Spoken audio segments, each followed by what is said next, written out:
مشکوٰۃ شریف کی حدیث پاک ہے کہ حضرت عمر رضی اللہ تعالی عنہ کے سامنے جب حضرت ابو بکر صدیق رضی اللہ تعالی عنہ کا ذکر کیا گیا تو حضرت عمر رضی اللہ تعالی عنہ کی آنکھوں سے آنسو نکلنے لگے، ان کی آنکھوں سے اشک جاری ہو گئے۔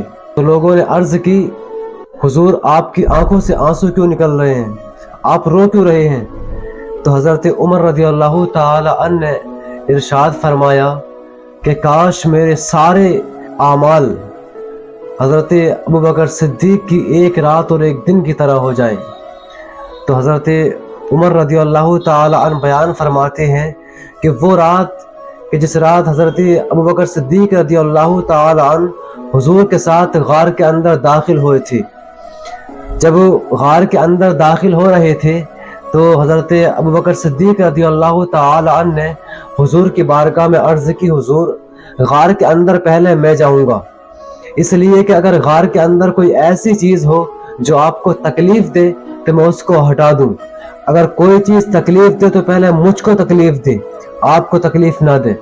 تو حضرت ابوبکر صدیق رضی اللہ تعالی عنہ غار کے اندر گئے اور جانے کے بعد میں اس غار کے صفائی کرتے ہوئے حضرت ابوبکر صدیق نے دیکھا کہ ایک کونے میں بہت سارے سوراخ تھے۔ تو حضرت ابوبکر صدیق رضی اللہ تعالی عنہ نے اپنے تہبند کو پھاڑا اور ان سارے سوراخوں کو بند کر دیا، اس کے بعد میں 2 سوراخ باقی رہ گئے تھے۔ تو حضرت ابوبکر صدیق نے اس پر اپنے پیر کو رکھ لیا، اس کے بعد میں عرض کی، حضور اب آپ اندر تشریف لا سکتے ہیں۔ میرے آقا صلی اللہ تعالی علیہ وسلم غار کے اندر گئے اور غار کے اندر جانے کے بعد میں حضور نے حضرت ابوبکر صدیق رضی اللہ تعالی عنہ کے گود میں اپنے سر مبارک کو رکھ دیا اور آرام فرمانے لگے۔ حضور آرام فرما رہے تھے اور حضرت ابوبکر صدیق رضی اللہ تعالی عنہ حضور کی دیکھ بھال کر رہے تھے، حضور کی حفاظت کر رہے تھے۔ لیکن اس غار کے اندر ایک بہت ہی پرانا سانپ، روایتوں میں آتا ہے کہ وہ 1000 سال پرانا سانپ تھا، وہ بہت عرصے سے حضور کے دیدار کا منتظر تھا، حضور کا دیدار کرنے کے لیے وہ بےتاب تھا، حضور کے دیدار کے لیے تڑپ رہا تھا۔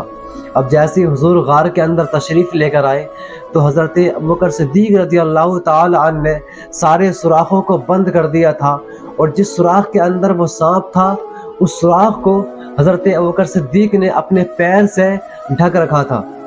سانپ نے یہ دیکھا کہ حضرت ابوبکر صدیق نے مجھے اپنے پیر سے روک لیا ہے، تو سانپ نے حضرت ابوبکر صدیق سے کہا، اے ابوبکر اپنے پیر کو ہٹا لو، میں بہت پرانا سانپ ہوں، اگر میں نے ڈس لیا تو تڑپ کر زمین پر چت ہو جاؤ گے، تمہارا انتقال ہو جائے گا، کیونکہ میرے زہر اتنا سخت ہے، میرے منہ میں جو زہر ہے وہ اتنا سخت ہے کہ جس کو میں نے ڈسا ہے آج تک زندہ بچا نہیں ہے۔ لیکن حضرت ابوبکر صدیق رضی اللہ تعالی عنہ ایسے ویسے عاشق نہیں تھے۔ حضرت ابوبکر صدیق کا جذبہ اور مضبوط ہو گیا۔ حضرت ابوبکر صدیق نے کہا، اگر جان جاتی ہے تو جائے، اگر میں مر بھی کیوں نہ جاؤں لیکن اس سوراخ سے پیر نہیں ہٹاؤں گا۔ تو حضرت ابوبکر صدیق نے اس سوراخ سے پیر کو نہ ہٹایا۔ اس سانپ نے بہت وارننگ دی، اس سانپ نے بہت مرتبہ حضرت ابوبکر صدیق سے کہا کہ آپ اپنے پیر کو ہٹا لیجئے ورنہ میں آپ کے پیر میں ڈس لوں گا، لیکن حضرت ابوبکر صدیق نے اپنے پیر کو نہیں ہٹایا بلکہ اس سوراخ پر اپنے پیر کو رکھے رہے۔ لیکن اس کے بعد میں مجبوراً وہ سانپ بےتاب ہو رہا تھا کہ کہیں ایسا نہ ہو حضور چلے جائے اور مجھ کو حضور کے چہرے کا دیدار نہ ہو۔ اس وجہ سے حضرت ابوبکر صدیق رضی اللہ تعالی عنہ کے پیر میں اس سانپ نے ڈس لیا، اور جیسے ہی ڈسا نا، قسم خدا کی حضرت ابوبکر صدیق رضی اللہ تعالی عنہ کے آنکھوں سے اشک جاری ہو گئے۔ ابوبکر صدیق رضی اللہ تعالی عنہ کی آنکھوں سے آنسو نکلنے لگے، لیکن حضرت ابوبکر صدیق نے ذرا بھی جنبش نہ دی، اپنی جگہ پر موجود رہے اور پیر کو اسی چھید پر رکھے رہے۔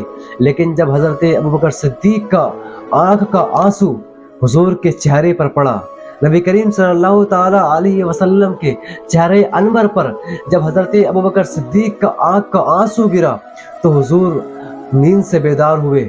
اس کے بعد میں حضور نے ارشاد فرمایا، اے ابوبکر یہ آنسو کیسا ہے؟ تو حضرت ابوبکر صدیق نے عرض کی، یا رسول اللہ مجھ کو تو ڈس لیا ہے مجھ کو ایک سانپ نے ڈس لیا ہے۔ تو حضور نے اس کے بعد میں اپنا لعاب دہن لیا اور حضرت ابو بکر صدیق رضی اللہ تعالی عنہ کے پیر سے لگا دیا۔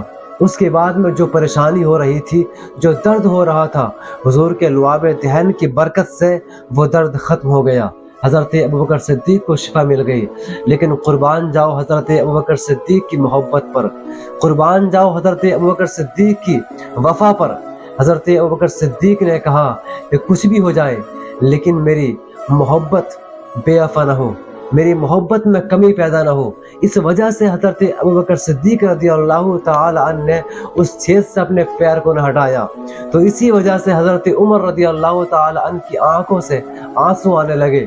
ڈاکٹر اقبال کہتے ہیں محمد کی محبت دین حق کی شرط اول ہے، اسی میں ہو اگر خوامی تو سب کچھ نامکمل ہے۔ اور اعلیٰ حضرت فرماتے ہیں وہ جو نہ تھے تو کچھ نہ تھا، وہ جو نہ ہو تو کچھ نہ ہو، جان ہے وہ جہان کی، جان ہے تو جہان ہے۔ ایک مرتبہ کیا ہوا، نبی کریم صلی اللہ تعالی علیہ وسلم نے ارشاد فرمایا کہ صدقہ کرو۔ تو اس جگہ پر حضرت ابوبکر صدیق رضی اللہ تعالی عنہ بھی تھے اور حضرت عمر رضی اللہ تعالی عنہ بھی تھے۔ تو حضرت عمر کہتے ہیں کہ اس وقت میرے پاس مال کی کثرت تھی، میں نے یہ سوچا کہ آج میں عمر سے نیکی میں سبقت لے جاؤں گا۔ تو اس کے بعد میں حضرت عمر رضی اللہ تعالی عنہ نے اپنے آدھے مال کو لیا اور حضور کی بارگاہ میں پہنچ گئے۔ پہنچنے کے بعد میں حضور نے ارشاد فرمایا عمر لے آئے ہو؟ تو حضرت عمر نے کہا جی حضور لے آیا ہوں۔ پھر حضور نے ارشاد فرمایا گھر والوں کے لیے کہ چھوڑ کر آئے ہو؟ تو حضرت عمر نے عرض کی یا رسول اللہ آدھا لے آیا ہوں اور آدھا اپنے گھر والوں کے لیے چھوڑ آیا ہوں۔ حضور نے اس کے بعد میں کہا چلو ٹھیک ہے۔ پھر حضرت ابوبکر صدیق رضی اللہ تعالی عنہ آئے، گھر کے اندر جتنا مال تھا سارے مال کو لے کر حضور کی بارگاہ میں حاضر ہو گئے۔ تو حضرت ابوبکر صدیق جب آئے حضور نے ارشاد فرمایا ابوبکر لے آئے ہو مال؟ تو کہا حضور لے آیا ہوں۔ اس کے بعد میں حضور نے ارشاد فرمایا گھر والوں کے لیے کہ چھوڑ کر آئے ہو؟ تو حضرت ابوبکر صدیق نے کتنا پیارا جواب دیا، قسم خدا کی قربان جاؤ حضرت ابوبکر صدیق رضی اللہ تعالی عنہ کی محبت پر حضرت ابوبکر صدیق نے عرض کی یا رسول اللہ گھر جتنا مال تھا سب لے کر آ گیا ہوں، لیکن سب سے بڑی دولت میں اپنے گھر والوں کے لیے چھوڑ کر آیا ہوں، اللہ اور اس کے رسول کو اپنے گھر میں چھوڑ کر آیا ہوں۔